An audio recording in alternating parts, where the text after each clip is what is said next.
सभी का आभार व्यक्त करती हूँ। इसी के साथ मैं बहुत विलंब न करते हुए डॉक्टर बाबा साहेब भीमराव अंबेडकर विश्वविद्यालय माहू की माननीय कुलपति महोदया प्रोफेसर आशा शुक्ला जी को आमंत्रित करना चाहूंगी कि वे आए और इस परिचर्चा का शुभारंभ करें। माननीय कुलपति महोदया जी।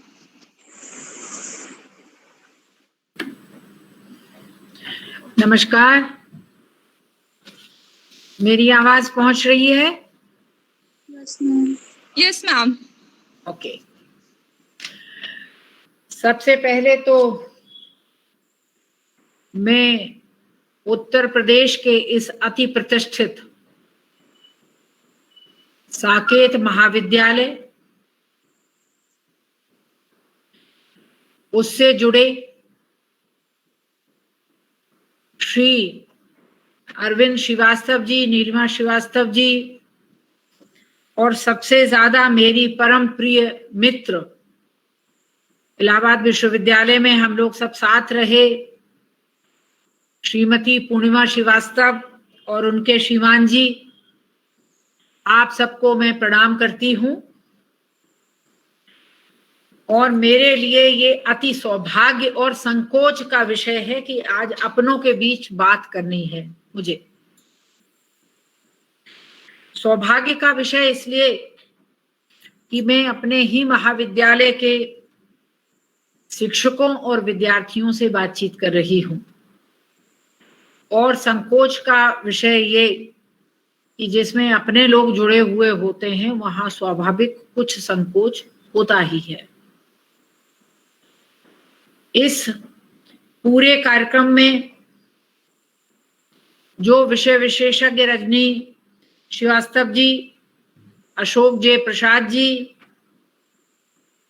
क्षमा मिश्र जी, सुषमा द्विवेदी और इस महाविद्यालय के जो विषय विशेषज्ञ हैं वो सम्मिलित हो रहे हैं। हमारे शोधार्थी विद्यार्थी बड़ी संख्या में भी दिखाई दे रहे हैं, और इस बात को बार बार बहुत ही सुंदर संचालन कर रही संचालिका महोदया ने भी जिक्र किया कि बड़ी संख्या में प्रतिभागिता लोग कर रहे हैं, तो ये बहुत ही प्रसन्नता का विषय है। आज के इस पूरे विषय, मुझे लगता है कि स्वामी विवेकानंद जी पर अभी हमारी मुख्य वक्ता भी बोल रही थी और भविष्य में भी अन्य वक्ता गण बोलेंगे। अतः इसको अंत में इशारे से छूते हुए मैं पहले इंसानियत की, मानवीयता की, मानव धर्म की बात करना चाहूंगी। मित्रों, कोविड-19 का दौर है। जो परिवारजन देश और विदेश में अलग अलग बैठे हैं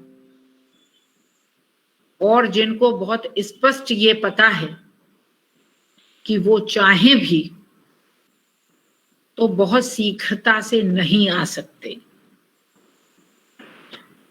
और नहीं आ सकते इसकी जो विवशता है,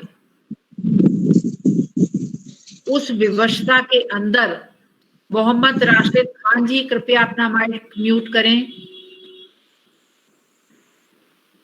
जो विवशता है वो एक इंसानी रिश्तों की विवशता है। ऐसे भी जल्दी जल्दी कोई एक दूसरे के पास देश में और विदेश में भी नहीं पहुंच पाता, लेकिन पहुंच नहीं सकता। चाहो भी तो जा नहीं सकोगे, ये बहुत गंभीर मामला है। मैं सबसे पहले आपसे मानवता पे बात करते हुए शुरुआत करूं। मैंने एक शोध परियोजना की, स्त्री एक मानव, women as a human being. आप लोगों को बड़ा आश्चर्य लगा होगा और बहुत सारे लोगों को बड़ा अचरज लगा है कि भाई स्त्री को एक इंसान के तौर पर परखने के लिए शोध परियोजना, वो भी बड़ी दीर्घकालिक 2.5-3 वर्ष की। क्यों? स्त्री तो है एक इंसान। रिसर्चर का काम है कि जो है उसकी स्पष्ट पड़ताल दस्तावेजों के परिप्रेक्ष्य में करे। डॉली शर्मा माइक म्यूट करें। डॉली शर्मा माइक करिए। तो मुस्कुरा रही है, इतनी प्यारी लड़की है, मुस्कुरा। तो इसकी जब खोज शुरू हुई तो जितने धर्म ग्रंथ भारत जैसे देश में हैं उनकी पड़ताल प्रारंभ हुई। उन धर्म ग्रंथों के साथ साहित्य और सामाजिक जो किताबें हैं उनकी पड़ताल प्रारंभ हुई। हर जगह स्त्री का पत्नी, पुत्री, माता और अन्य रिश्तों में स्वरूप स्पष्ट हुआ, लेकिन कहीं पर भी स्त्री का मानवीय स्वरूप का उल्लेख स्पष्ट नजर नहीं आया। कहीं औरत देवी है, कहा गया कि 2 बार देवी पूजा भारतीय संस्कृति हिंदू धर्म में होती है, अन्य देवताओं की तो 1 बार होती है। बड़ी बात सही। लेकिन हम सब में जितनी भी स्त्रियां हैं और स्त्रियों के तौर पर जितने भी इंसान हैं, उनमें से कौन देवी बनना चाहता है और कौन दासी बनना चाहता है? मेरी रिसर्च कहती है कि ऐसा कोई भी नहीं बनना चाहता। सब चाहते हैं कि मेरी इंसान की तौर पर बातचीत और प्रस्तुति समाज में होनी चाहिए। बहुत खोज पड़ताल के बाद ह्यूमन राइट कमीशन से बात करी गई। उन्होंने कहा कि ये तो स्त्री और पुरुष तो एक ही जैसे इंसान हैं। अगर एक ही जैसे इंसान हैं तो दोनों के मानवाधिकारों में अंतर क्यों है? रिसर्चर का प्रश्न है, जिसका उत्तर अनुत्तरित है। कुल मिलाके एक अकेला जीवन विद्या का मध्यस्थ दर्शन है, उसमें स्त्री के मानवीय स्वरूप का जिक्र मिला। चूंकि आपके विषय में मानवता है, मानवीय संस्कार है, मानव की अवधारणा है, मानवीय चरित्र है, तो मैं आपसे कहना चाहूंगी कि स्त्री जो संपूर्ण जनसंख्या का प्रतिनिधित्व करती है, क्योंकि तय है कि मां है तभी आगे की आबादी है, तो उसके मानवीय स्वरूप के बारे में ये कुछ जांच पड़ताल हुई। जब कोविड-19 के दौर में जो हम वर्किंग महिलाएं हैं, घरेलू भी वर्किंग भी, उन महिलाओं ने हमेशा ये सोचती थी कि 2-4-6 दिन की छुट्टी मिल जाए तो घर का काम ये कर लें, घर को ऐसे व्यवस्थित कर लें, घर को ऐसे संवार लें, घर वालों के साथ थोड़ा रह लें, ज्यादा वक्त गुजार लें। ऐसी निरंतर बातें मन में रहती थी,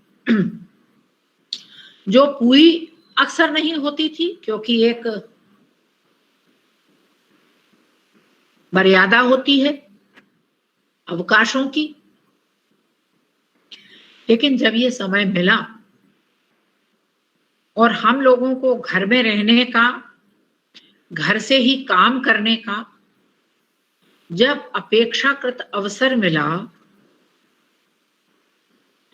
तो वो जो स्त्रियां 7-8 घंटे घर में काम करती थी और 7-8 घंटे ऑफिस में काम करती थी, उनके कार्य के घंटे अति प्रेमवश, अति अधिकारवश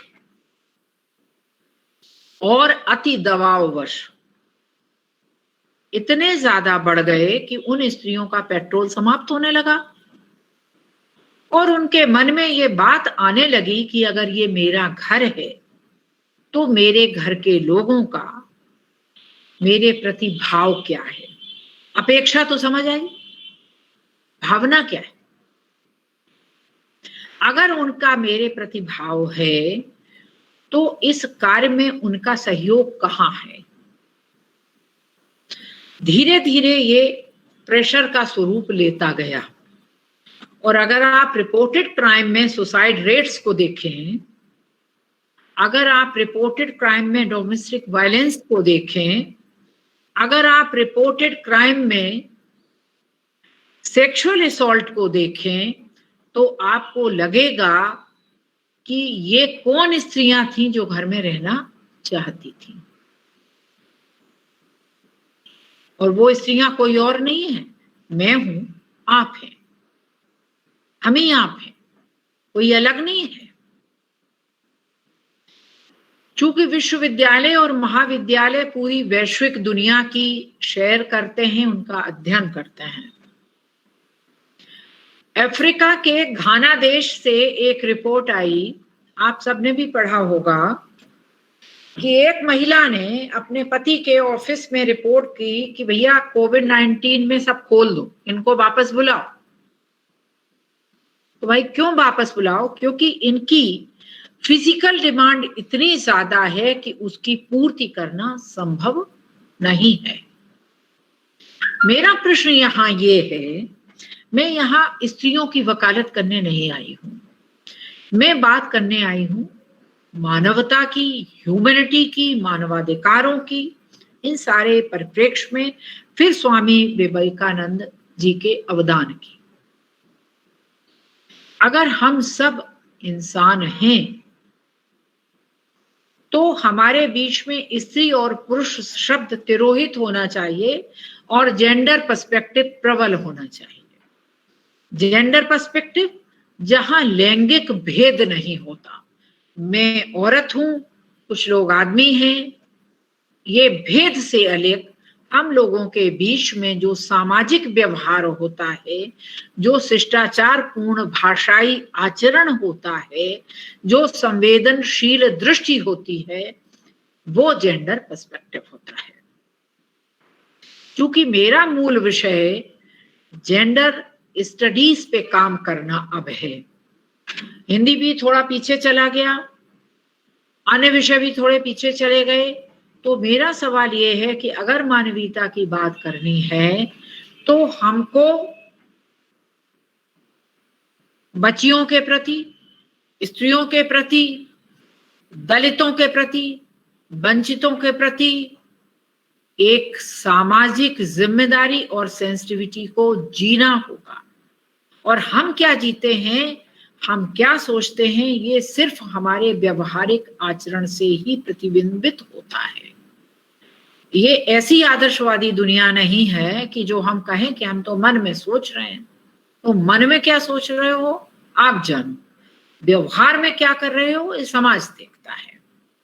मैं फिर यहाँ इस बात को मैंने कई प्लेटफॉर्म पे कहा, मैं फिर से कहने की कोशिश कर रही हूं कि हम सब का समाज अभी समाज की मानसिकता में प्रस्तुत नहीं है।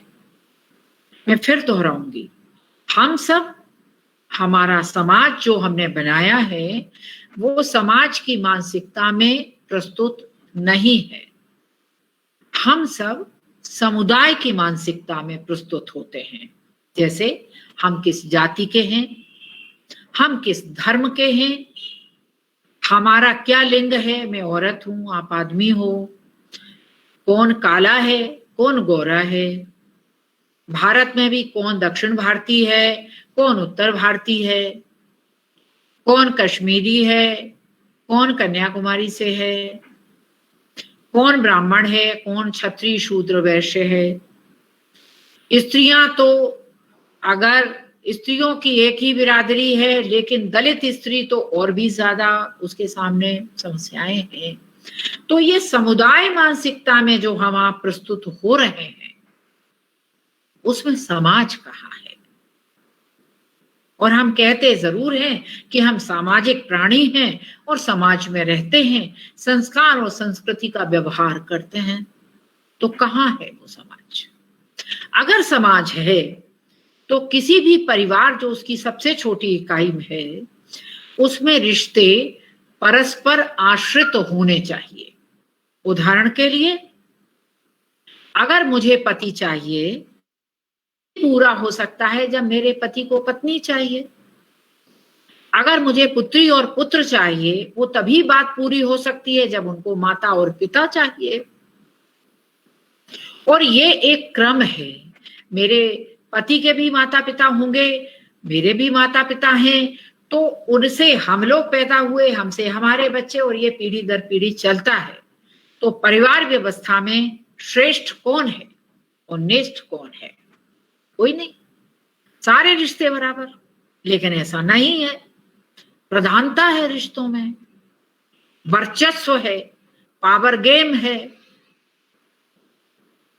इसी कारण पारिवारिक कुंठा का वजह यह होती है, अक्सर देखने में आता है, समाजशास्त्री इस बात का अध्ययन करते होंगे कि परिवार में सामूहिक निर्णय लेने का रिवाज बहुत कम है। कि परिवार के जो 6 सदस्य हैं, 8 सदस्य हैं, वो सब मिलके प्राथमिकता के स्तर पर एकमतीय निर्णय लें। अक्सर देखा यह जाता है कि जिसके अंदर मनी गेम होता है, मनी पावर होता है, वो निर्णायक भूमिका में प्रस्तुत होता है, चाहे उसमें निर्णय लेने की बुद्धि हो या ना हो, तो वो निर्णय वैसे ही लेगा। पैसा कमाना,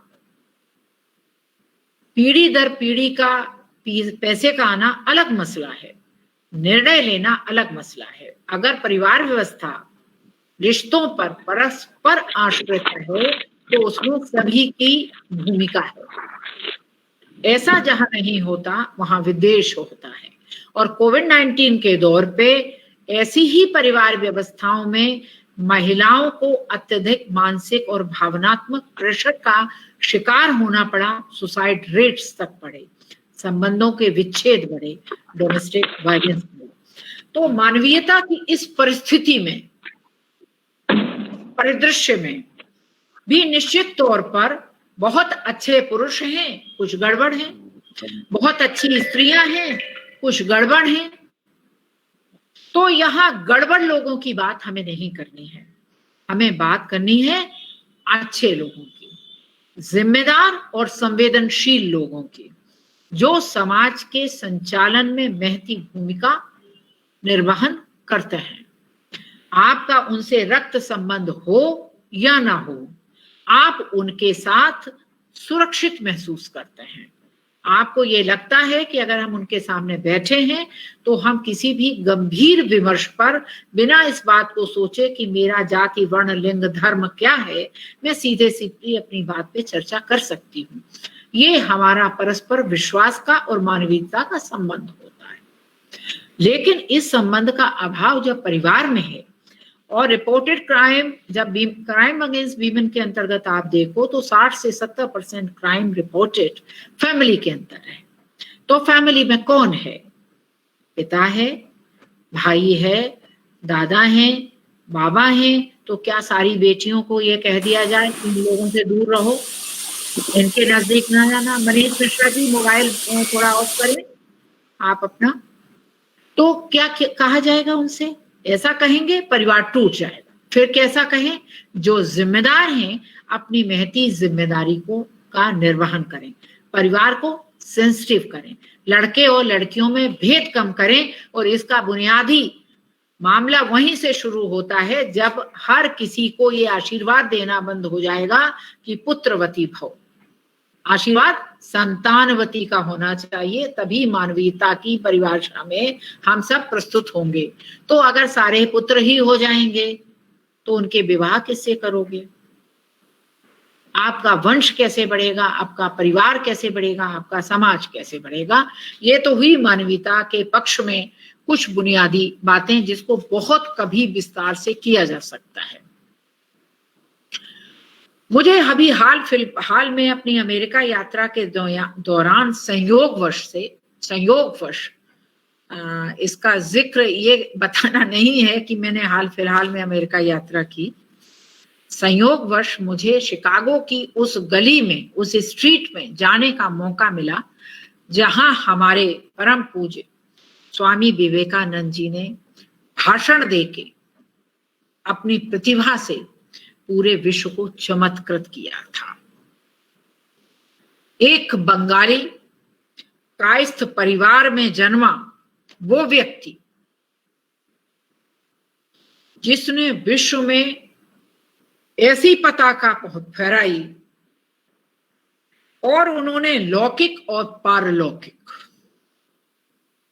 दोनों के ही जीवन की तैयारी के बुनियादी बातें हमारे सामने प्रस्तुत की। तमाम अध्ययन, मनन, चेतन। मैं अक्सर देखती हूं, जब मैं गांधी जी को पढ़ रही थी तो मैंने देखा कि हम सब कहते हैं गांधी जी की ये बात बढ़िया, वो बात बढ़िया, लेकिन हम में से खुद और कोई गांधी जी बनना चाह रहा है? जरा भी कुछ उदाहरण प्रस्तुत करता है? एक लंगोटी में रहने वाला वो महामना राष्ट्रपिता व्यक्तित्व अंश भर है हमारे अंदर? नहीं है। तो हम कैसे बनेंगे? वो इसलिए गांधी बने कि वो जो कहते थे वो करते थे, और हम इसलिए नहीं बन सकते कि जो हम कहते हैं हम वो करते नहीं, हम बस कहते हैं। हम अपने बच्चों को भी कहते हैं, तो बच्चे कहते हैं, मन मन में कहते हैं कि जरा मास्टर साहब, मैडम जी, आप भी कुछ थोड़ा बन जाओ तो हमें सिखाओ। तो अब का जमाना ऐसा वाला नहीं है। National education policy student centric है, विद्यार्थी केंद्र में है, और एक लंबे समय के बाद ऐसा हुआ है। तो उन विद्यार्थियों के बीच में अगर आप विवेकानंद जी के शिक्षा दर्शन के आधारभूत सिद्धांतों को ले जाएंगे तो आपको अपने स्वयं के उदाहरण के साथ ले जाना पड़ेगा, और वो आचरण में होना चाहिए, वो आपके व्यवहार में होना चाहिए। ऐसा नहीं कि आपने कहा कि विवेकानंद जी ने ऐसा कहा था, उनके ऐसे सिद्धांत थे, आप इस किताब के रेफरेंस से पढ़ लो और आप इनका अनुपालन कर लो। ऐसा नहीं चलेगा, ऐसा चल ही नहीं सकता, क्योंकि अब तो ये प्रश्न बिल्कुल ऐसे उपस्थित होगा कि जो आप समझा रहे हैं वो आपने कितने प्रतिशत किया। मुझे एक कहानी याद आती है, क्योंकि ये भाषण अक्सर बोरिंग भी होते हैं। वो कहानी है, एक गुरु के पास एक महिला पहुंची कि हमारा बच्चा गुड़ बहुत खाता है, आप मना कर दीजिए इसको। तो उनका 7 दिन बाद आप आना। 7 दिन बाद जब वो अपने बच्चे को लेके गई तो गुरुजी ने कहा, बेटा गुड़ खाना बंद कर दो, ये अच्छी चीज नहीं है।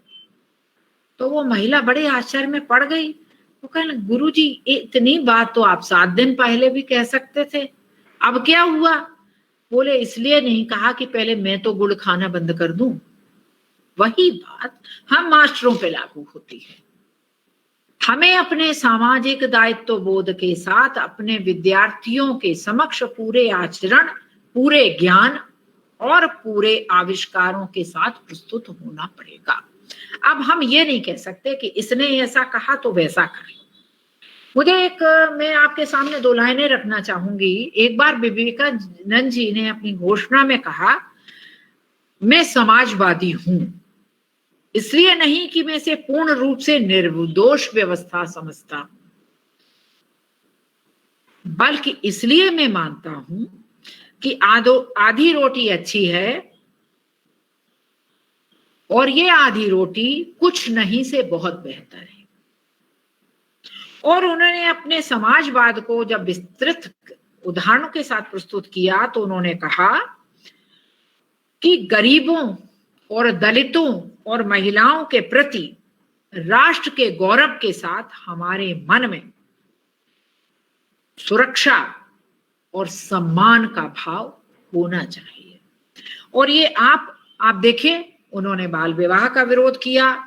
उन्होंने हमेशा युवाओं के लिए जो बातें कही, उन्होंने शिक्षा के उद्देश्यों को लगातार कहा कि आप पूर्णता को प्राप्त करें, समग्रता में बात करें, ये नहीं टूटा फूटा। आशा शुक्ला ने ये कह दिया, उन्होंने ये कह दिया, तो ये उत्कृष्ट उदाहरण नहीं हो सकता जबकि आप अपने उदाहरण के साथ उसको अनुकरण करके ना प्रस्तुत करें। शारीरिक और मानसिक उद्देश्यों के विकास पे बात हुई, नैतिक और आध्यात्मिक शिक्षा के विकास पर उन्होंने बहुत बल दिया, आत्मविश्वास, श्रद्धा और आत्मत्याग पे बहुत बल दिया। विभिन्नता है उसमें एकता को ढूंढने की बात करी गई उनके द्वारा। धार्मिक विकास का उद्देश्य उनके द्वारा बहुत स्पष्ट बताया गया कि आप इस उद्देश्य को समझो कि इसका मतलब क्या है। धार्मिक विकास का मतलब आडंबर नहीं है, कर्मकांड नहीं है, उसमें आस्था है, उसकी आध्यात्मिक है, उसका नैतिक चिंतन है, उसका उच्च चरित्र है। ये चीजों को आप अपनी शिक्षण पद्धति में नहीं लाएंगे। आपके क्लास में 40 बच्चे बैठे और आपने एक ही स्तर पे पढ़ाना शुरू किया। तो मेरे एक पीएचडी का जो पीएचडी स्टूडेंट थी, उसने एक रिसर्च करवा रही थी, मेरे ही अंडर का मामला है कानपुर विश्वविद्यालय का। तो उसने कहा कि मैडम बड़ा एक विचित्र केस आया है, एक लड़का अपने गले से बस्ता ही नहीं उतारता है, वो कहता मैं नहीं उतारूंगा। अरे हमने भी जाके बात किया, वो बच्चा पहले बोले ही नहीं, बहुत ही नाराज था अंदर से, बहुत छोटा बच्चा। कहने लगे क्या बोलूं, ये बिल्कुल झूठ झूठ पढ़ा रहे हैं, मैं नहीं पढ़ता, मुझे तो आता है। तो हमने कहा क्या झूठ पढ़ा रहे हैं, हमें भी बताओ, शायद हम कुछ कोशिश करें। कैसे उस बच्चे को विश्वास आया, उसको पोटा पुचकारा, बालक मन तो बड़ा सुलभ होता है। उसने कहा कि ए ऐसे लिखा जाता है, ये तो दादी अम्मा का चिमटा है, ये लोग कहते ए फॉर एप्पल, एप्पल तो ऐसा होता है, ये कहाँ है, ये तो सब झूठ बताते हैं, ये शेप और इसकी आकार बिल्कुल अलग है। बी बाबा का चश्मा है, ये कहाँ, ये बी फॉर बॉल कहते हैं, ये गलत पढ़ाते हैं, हम नहीं पढ़ेंगे। अब वहां से नई चीज इमर्ज ये होती है कि बच्चों को जो आप पढ़ा रहे हैं उनका आईक्यू लेवल इंडिविजुअली बहुत स्ट्रॉन्ग होता है, इंडिविजुअल डिफरेंस होते हैं। आप एक जैसी गाथा सबको नहीं बोल सकते।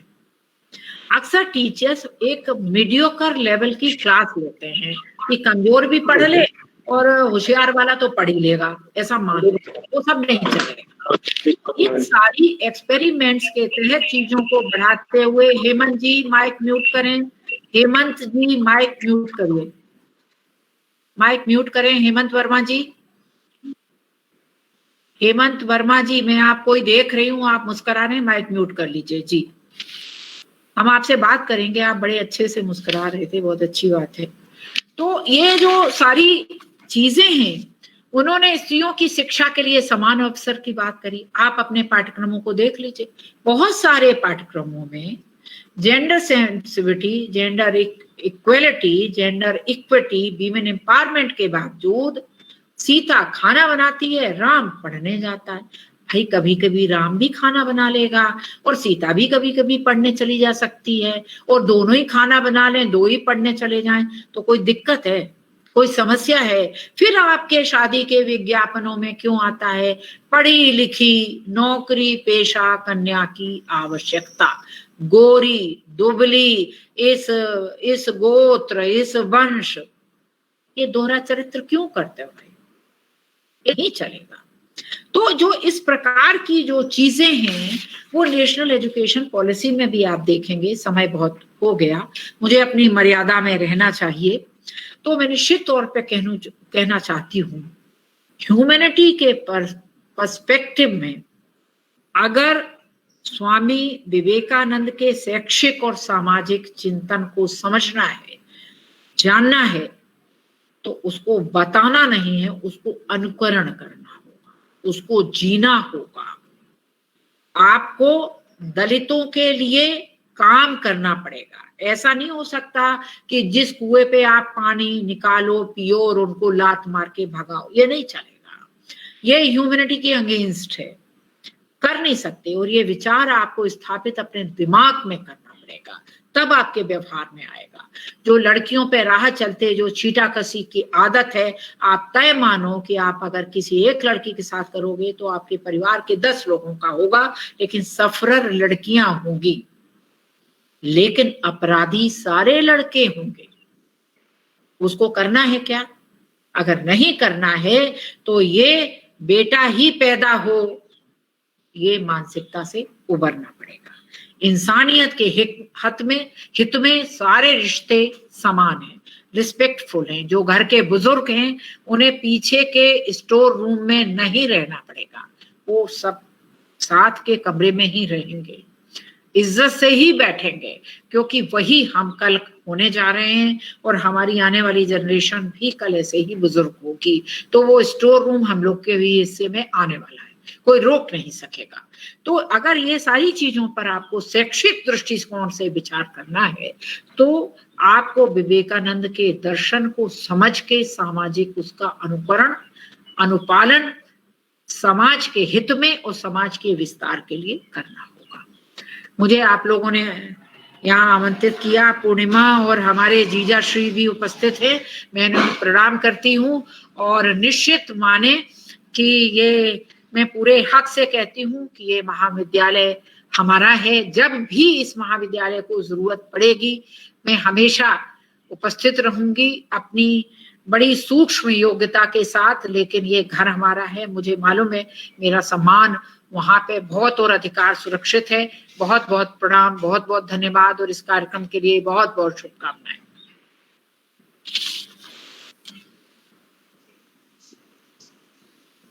मैम, साकेत परिवार की ओर से मैं हृदय से आपका धन्यवाद करना चाहूंगी कि आपने समय दिया, और मैं ईश्वर से प्रार्थना करूंगी कि हम सभी आपके दिए हुए ज्ञान का अनुसरण कर सकें।